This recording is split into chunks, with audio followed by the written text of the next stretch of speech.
What's up? What's up?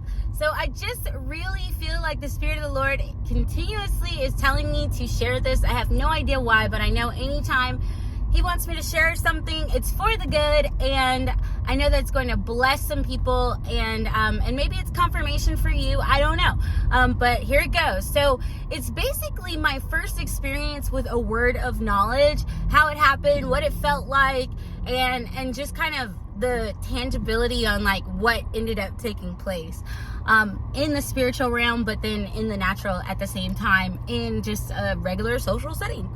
So I was going to get my eyelashes done back when I used to do that, which was probably not a year ago, terrible with time, but I would say probably about like maybe 6 months ago. Don't really do that anymore. It's not my vibe, but I was trying it out. So I go to this girl. It's my first time going to her. She tells me that the location is at her house, which is actually kind of scary in retrospect, that like I literally was signing up for something and then it's like, meet me here, and it's like in this like condo that no one knows about. But nonetheless, so I was there, I was laying down, getting my eyelashes done, and I would say like I'm almost asleep. And by the way, I don't introduce myself to anyone as like, hey, I love Jesus, I'm a worshiper, you know, God, Jesus, God. That's what my daughter always says. Mommy, you just love God, Jesus, God. And so if you know me, then you know I'm like that. But if you don't know me, then it's like I would just, you know, be like, hey, like, what's up? Like, you know, and then if it comes up or the Spirit of the Lord has me saying something, then I will. If not, then I'm not like introducing myself as such. So she's playing music. I'm not like, hey, can you turn this music off? She's playing like just, you know, like all this like music with curse words and stuff like that. And I get it. Like I used to listen to a lot of stuff like that. But now being a worshiper, I really don't. So I was just, you know, like allowing her to be in her vibe and as I'm in her space. And then, so basically I would say about 20 minutes after, when she's almost done, literally my eyes are closed, I'm almost asleep, and all of a sudden I start having a vision. Now the vision is this lady, she's praying, she has a clip in her hair, she's fair skin, light fair skin, and I'm like, okay. And I just keep seeing her praying and crying out to God and praying and just like really pressing into whatever she's praying for. And so I was like, okay, great. So I'm just kind of like, I don't know why I'm seeing that, but still kind of dozing off. And then I hear the Spirit of the Lord say so strong in my spirit. So when I say that, I'm not saying out loud. I heard an audible voice like, Carmen, nothing like that. It was just like, when the Spirit of the Lord speaks to me, it's like an internal quiet voice, but it's something that I know like Carmen did not think of and like Carmen would not say. And so I heard so strong, don't be ashamed of the gospel. And I was like, oh shoot, this is the Lord. Like, oh shoot, He's gonna have me do something here. Oh God, I'm getting nervous. Oh, like what are you trying to have me say? And I'm like, okay, brace yourself, breathe.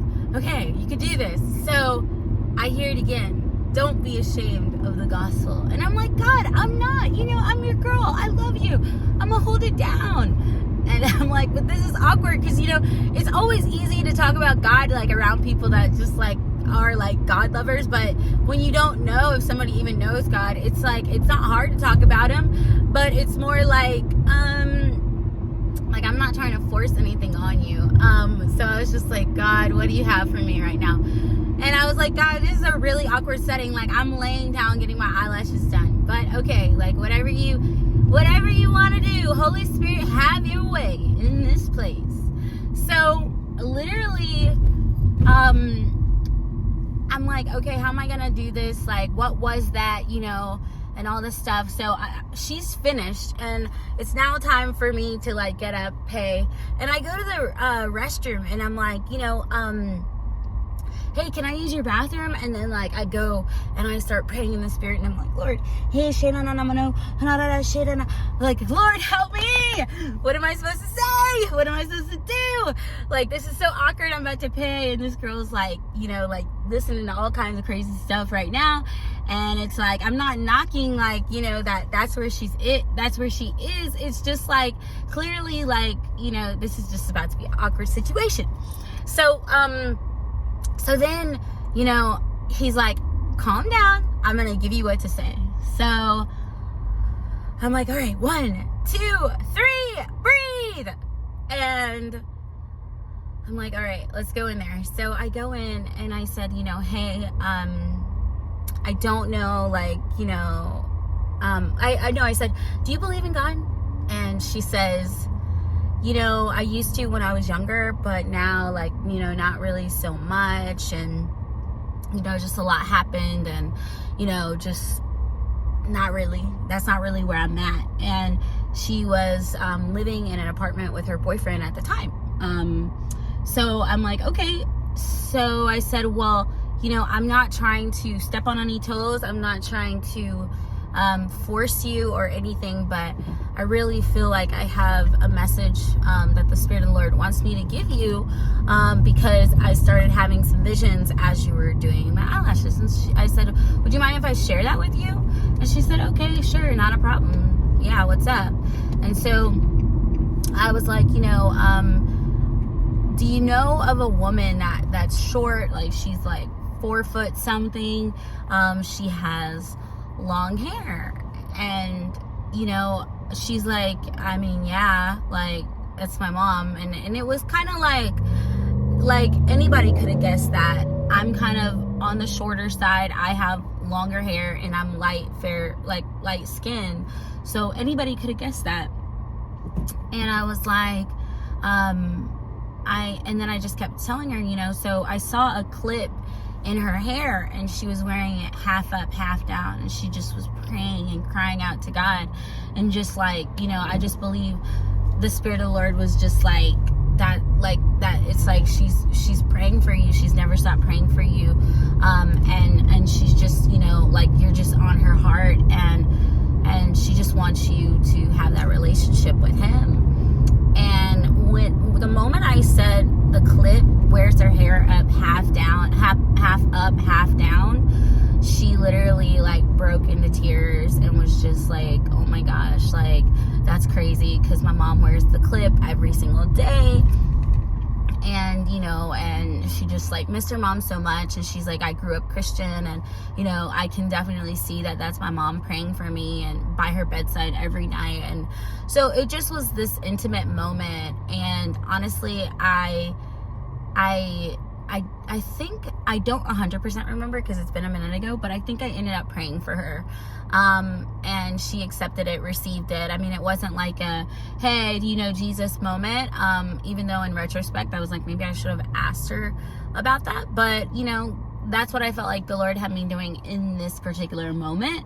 And He's going to continue to reveal if there's more on other times. But it was my first time having a word of knowledge, and I just kind of wanted to share because that's what I'm feeling led to do. But also to kind of share just behind the scenes of how you can feel the Spirit of the Lord saying something in very awkward situations, and He's just like, look, I'm with you, just do it.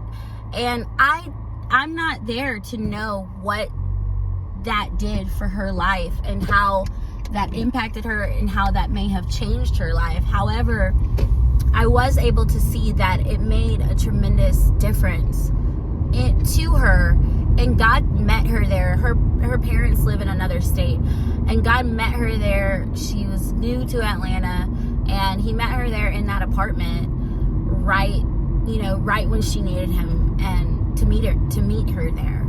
And so I just thought that was amazing, of just being able to see that. And then in growing in my knowledge of words of knowledge, God gives you the resources and what you'll need for that exact moment, that manna, right? And so you can also ask God, God, give me the words of knowledge that are going to help this person. I think sometimes in my past, I've looked at words of knowledge as like, you know, being able to know like all of these really cool, intricate details of people without them sharing anything. But it's really to help them get to the next place in God and to motivate their walk or to inspire it or to edify them. And so as the body of Christ, we never want to show up empty-handed. We want to be able to be used, but at the same time, we want to be relevant. We want to be tangible, so that he can use us as sharp as he needs to use us. And so that's my prayer for you, of whoever this is ministering to, that you just seek God in those moments, that he equips you for those times, and that you begin to ask for the words of knowledge that you're needing in order to just be effective in the person's life that you're speaking into, and just continuing to show his glory and his power through using that gift. And the more you ask him for words of knowledge, the more he'll give it to you. And so if you can show him that you can be trusted, then he can trust you with those intimate details of his children to help them on their next steps on the path with him. So I love you guys so much. Thanks for tuning in. And I will just continue to share as God, tells me, hey, share this, share that, share this, share that. Because I think that sometimes God can seem so mystique and mystified and, it's so challenging to know, when in reality, he's not challenging to know once his word is really embedded in your heart. And the more he can trust you, the more fun it gets of just being able to be a blessing in the kingdom. So just continue to be blessed and continue to walk and fight the good fight of faith. And I will catch you guys later. Adios.